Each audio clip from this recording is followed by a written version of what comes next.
ఇక్కడికి విచ్చేసిన పాత్రికేయ సోదరులకి సోదరీమణులందరికీ నా హృదయపూర్వక నమస్కారాలు. ప్రాయశ్చిత్త దీక్ష ప్రారంభించింది 3వ రోజు. నేను ఎప్పుడు కూడా చాలా చిన్న వయసు నుంచి సనాతన ధర్మాన్ని పాటించేవాడిని. మా ఇష్ట దైవం హనుమ ఆంజనేయ స్వామికి ఎప్పుడు రామభక్తులం. మేము ఎప్పుడు భక్తి, ఆధ్యాత్మికత ఇవన్నీ కూడా ఇంట్లో ఇది మా స్వవిషయం అని చెప్పి ఎప్పుడు దీన్ని లోపలే పెట్టుకుంటాం తప్ప, లేదంటే అవసరమైన సమయాల్లో, పూజా సమయాల్లో, పండగల సమయాల్లో చెప్పుకుంటాం తప్ప దీనిని ఈ రకంగా చెప్పుకునే పరిస్థితిని ఎప్పుడు మేము అలవాట్లేదు. ఈ సగటు హిందువులో ఉన్న విధానం ఇది. ఎందుకంటే ఈ దేశంలో ఉన్న సగటు హిందువుకి ఎప్పుడు భయం ఉండదు. సగటు హిందువుకి ఏ రోజు కూడా ఇంకొక మతం మీద కానీ ఇంకో వ్యక్తి మీద కానీ ద్వేషం ఉండదు. విజయనగర సామ్రాజ్యం నుంచి అరబిక్ వ్యాపారులు ఇక్కడ గుర్రాలని అమ్ముకోవడానికి వచ్చి విజయనగరం మహారాజుల గొప్పతనం ఏంటంటే, సనాతన ధర్మాన్ని పాటించే వాళ్ళు గొప్పతనమైన వాళ్ళు వచ్చి అడిగింది ఏంటంటే, మాకు ప్రార్థించుకోవడానికి మాకు మస్జిద్ లేదు అంటే ఆయన కోట ప్రాంగణంలో మస్జిద్ కట్టించారు. సనాతన ధర్మాన్ని పాటించే వ్యక్తి తాలూకు విలక్షణం. అలాగే అనేక మంది సంస్థానాలు కానీ అందరూ కూడా పోర్చుగీస్ నుంచి వచ్చినా, ఎవరు వచ్చినా, క్రిస్టియానిటీని తీసుకొచ్చినా కానీ అందరికీ సమానంగా ఈ దేశం తీసుకుంది. పార్సీల్ని తీసుకుంది లోపలికి, జొరాస్ట్రియన్స్ తీసుకుంది. ఏ మతం వచ్చినా లోపలికి తీసుకుంది, ఇముడ్చుకుంది తప్ప ఇంకో మతాన్ని ఎప్పుడు ద్వేషించాలి. కానీ ఈ రోజు నేను మాట్లాడుతుంది ఈ ప్రాయశ్చితం దేనికి దీక్ష అనుకుని నేను ఎప్పుడు మీ అందరికీ తెలుసు. 5 సంవత్సరాల వైసీపీ పాలనలో ఇదే దేవాలయంలో కనకదుర్గ అమ్మవారి రథం తాలూకు మన సింహాలు మాయమైనవి, కొన్ని ఇబ్బందులు, తప్పులు జరిగినాయి అంటే ఒక్కొక్కరు ఎలా మాట్లాడారు వైసీపీ నాయకులు. వాళ్ళెవరు ముస్లిమ్స్ కాదు, హిందూస్ కాదు, వాళ్ళెవరు ముస్లిమ్స్ కాదు, క్రిస్టియన్స్ కాదు, హిందువులే అందరూ. పొద్దున్నేస్తే తాళ్లు కట్టుకునే వాళ్ళు, బొట్లు పెట్టుకునే వాళ్ళే. కానీ ఒక తప్పు జరిగింది, ఒక అపవిత్రం జరిగింది అంటే పదవులు అనుభవిస్తూ ఉన్నవాళ్ళు, పొద్దున లేస్తే గుళ్ళకి వెళ్ళేవాళ్ళు, వీళ్ళు అపహాస్యం చేస్తా ఉన్నారు, వీళ్ళు వెటకారం చేస్తా ఉన్నారు. ఈ విషయంలో వాళ్ళు మతం పుచ్చుకున్నారా లేదా నాకు అన్నీ తెలియదు. వైవి సుబ్బారెడ్డి గారు ఉన్నారు, భూమన కరుణాకర్ రెడ్డి గారు ఉన్నారు, వారి కుటుంబ సభ్యులు ఉన్నారు. ఎవరైనా సరే మీరు మతం పుచ్చుకున్నారా లేదా నాకు తెలియదు. అవన్నీ అది మీ బయటికి చెప్పుకుంటారా లేదు నాకు తెలియదు. నేను అది కూడా మాట్లాడట్లా. కానీ మీరు బాధ్యత తీసుకున్నారు. మీరు హైందవ ధర్మాన్ని కాపాడుతానని మీరు బాధ్యత తీసుకున్నప్పుడు కాపాడాల్సిన అవసరం మీ మీద ఉంది. బోర్డుని మీరు స్థాపించారు, మేము స్థాపించాల. తప్పులు జరిగినాయి. తప్పులు జరిగితే వైఎస్ జగన్ గారు ఏం చెప్పాలి? ఒకవేళ నాకు తెలియకుండా మేము ఆయన బ్లేమ్ చేయట్లా. కానీ మీ ఆధ్వర్యంలో జరిగింది. మీరు కాన్స్టిట్యూట్ చేసిన బోర్డు వల్ల జరిగిన తప్పిదాలు ఇవి. మేము కనుగొన్నాం. ల్యాబ్ టెస్ట్లు ఇవన్నీ మేము ఆటలాడతామా? ఇవన్నీ వీటితోటి సెంటిమెంట్స్ తోటి మాకు బాధ్యత లేదా? నేను నిజంగా కనుక చాలా బలమైన సనాతన ధర్మాన్ని పాటించేవాడిని. చిన్నప్పటి నుంచి, పొద్దున్న లేసినప్పటి నుంచి రాత్రి పడుకునే దాకా మా ఇంట్లో రామనామం ఉండేది, రామ జపం ఉండేది మా ఇంట్లో. అలాంటి రామభక్తులం మేము. కానీ రామతీర్థం విగ్రహాన్ని, రాముడి విగ్రహాన్ని శిరచ్ఛేదం జరిగినప్పుడు ఒక సగటు సనాతనవాదిగా, సగటు హిందువుగా, సగటు రామభక్తుడిగా బయటకు వచ్చి చాలా గొడవలు చేయగల సత్తా ఉన్నవాడిని గుర్తుపెట్టుకో.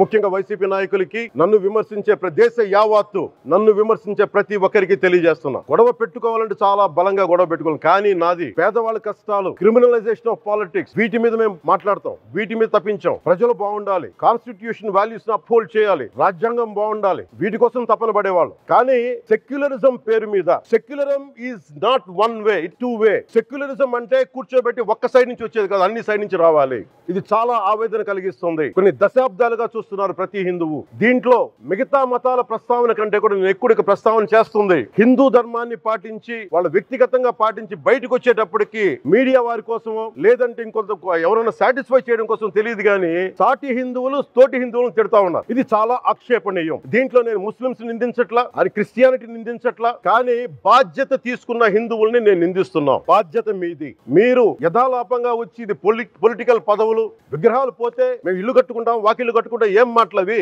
ఇదే మీరు మస్జిద్ లో జరిగితే మాట్లాడతారా? మస్జిద్ లో ఇలాంటి అపవిత్రం, ఒక చిన్నపాటి చోరీ జరిగితే ఇలాగే మాట్లాడతాం. ఎందుకంటే మీరు మాట్లాడరు, ఓట్లు కదా అక్కడ. కానీ హిందువులు మాట్లాడితే హిందువులు అందరికి ఎవరు పట్టించుకోరు. ఇక్కడ వేదన ఉండదా?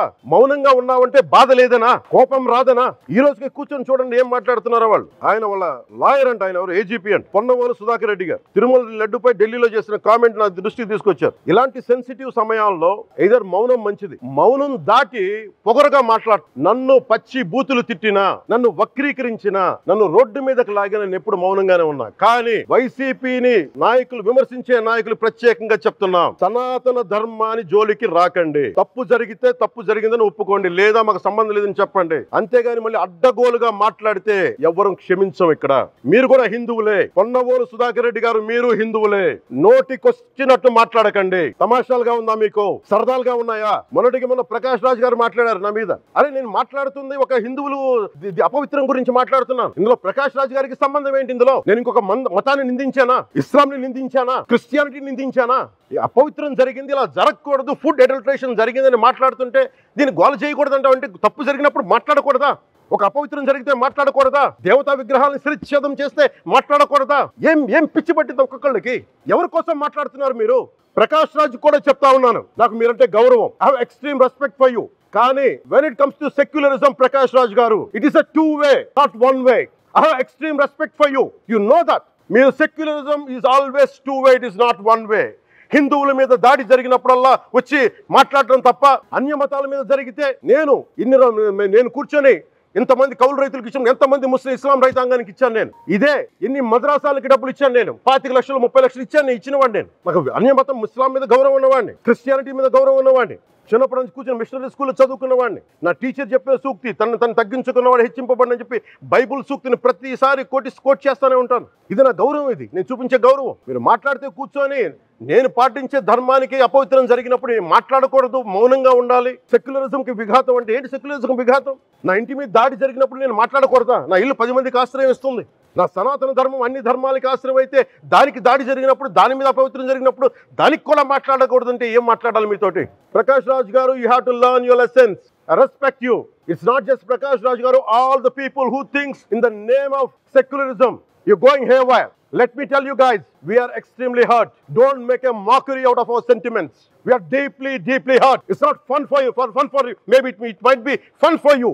It is not fun for us. It's a deep anguish, deep pain. Don't you ever forget. Before you come and think 100 times and say, talk about Sanatana Dharma. Enough of this. Chalu. ఇస్తానికి మాట్లాడుతూ ఉన్నారు సనాతన ధర్మం మీద. అయ్యప్ప స్వామి మీద మాట్లాడతారు, సరస్వతి దేవి మీద మాట్లాడతారు, అల్లా మీద మీరు మాట్లాడగలరా? మహమ్మద్ ప్రవక్త మీద మీరు మాట్లాడగలరా? జీసస్ మీద మీరు మాట్లాడగలరా? అందరూ కూర్చొని సనాతన ధర్మం మీద, వినాయకుడి మీద జోకులు వేస్తారు, దుర్గాదేవి మీద జోక్స్ వేస్తారు, సరస్వతి దేవి మీద జోక్స్ వేస్తారు. మా మనోభావాలు గాయపడవా? మాకు బాధ ఉండదా? అందుకే నేను ప్రతిపాదించింది ఏంటంటే ప్రతి దానికి రావలేకపోతున్నాం.